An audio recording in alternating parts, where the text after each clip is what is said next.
Your child is on the kitchen floor, screaming. The mac and cheese is the wrong shape. You bought spirals. And your evening is over. Homework isn't happening. Bath time is off the table. You're standing there wondering when parenting turned into this. You've done the work. You've read the books, bought the sensory bins, and spent late nights researching. But you're stuck on a therapy wait list that stretches past 6 months. And the one clinic that finally called back expects 40 hours a week, most of which your insurance won't touch. Every meltdown represents a gap in shared information. Your child is operating without the predictable patterns they need to navigate the evening, and they've simply run out of tools to tell you what's wrong. This side-by-side bar chart compares developmental outcomes from 2 different approaches.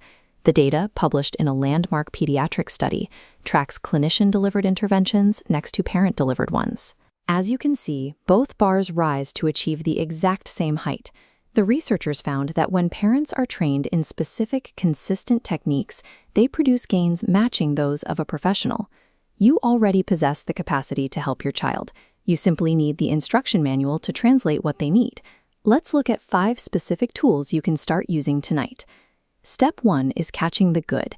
Think of your attention like compound interest. The core principle of behavior science dictates that whatever you give attention to grows. Whatever you consistently ignore shrinks. When your child is playing quietly, stacking blocks, or humming, your nervous system finally gets a break. The human instinct is to sneak away so you don't ruin the calm, but that is exactly when you need to walk over. Set a timer for every 15 minutes.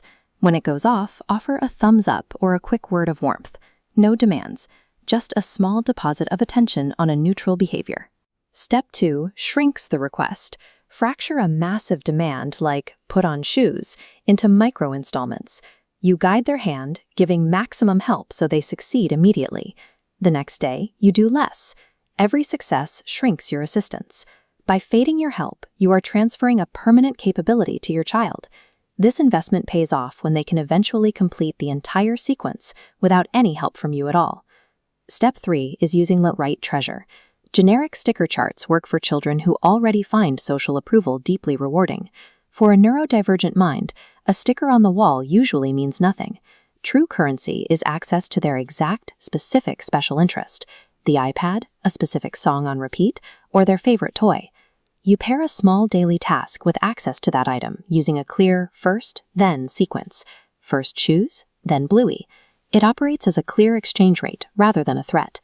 Step 4 handles what happens when things break down. Every behavior your child exhibits, the biting, the hitting, the bolting out of a room, is raw, misdirected communication. They are telling you something they don't yet have the words for. Look at this flow network. Punishing a behavior without addressing the overwhelm just forces a new, worse exit point. To bypass that reaction, you teach a communication tool, like a break card, providing a smooth bypass route for the pressure. You practice this smooth bypass route during a calm moment so it's ready when the pressure spikes. Equipping your child with a specific communication tool changes the outcome. They get their needs met through a method that works faster and more reliably than a meltdown ever could. Step 5 is the budget of peace. To an autistic nervous system, an unpredictable environment feels like a sudden financial market crash. Transitions are terrifying, and sudden demands register as ambushes. Visual schedules and simple verbal previews act as a reliable budget. They map out exactly what is going to happen, mitigating the surprise and eliminating the baseline anxiety of the unknown. You don't need a laminated chart to execute this. You just need the habit of narrating what is coming next. Give a clear 5-minute warning before any major transition, like dinner or a bath. Repeat the warning at 2 minutes and again at the exact moment of the transition. Predictability is the prerequisite for all the other tools to function. Reducing daily surprises removes the anxiety that triggers meltdowns in the first place. You are a parent who has been asked to do the hardest job on earth without an instruction manual. You are not impatient and you are not failing. Your child is not broken. You are fully equipped right now in your own home to begin applying these 5 tools tonight. If you know another parent sitting on a waitlist, scrolling for answers late at night, send them this video. You might save them 6 months of waiting for help, always available in their own kitchen. You now hold the 5 tools required to translate your child's needs into daily progress.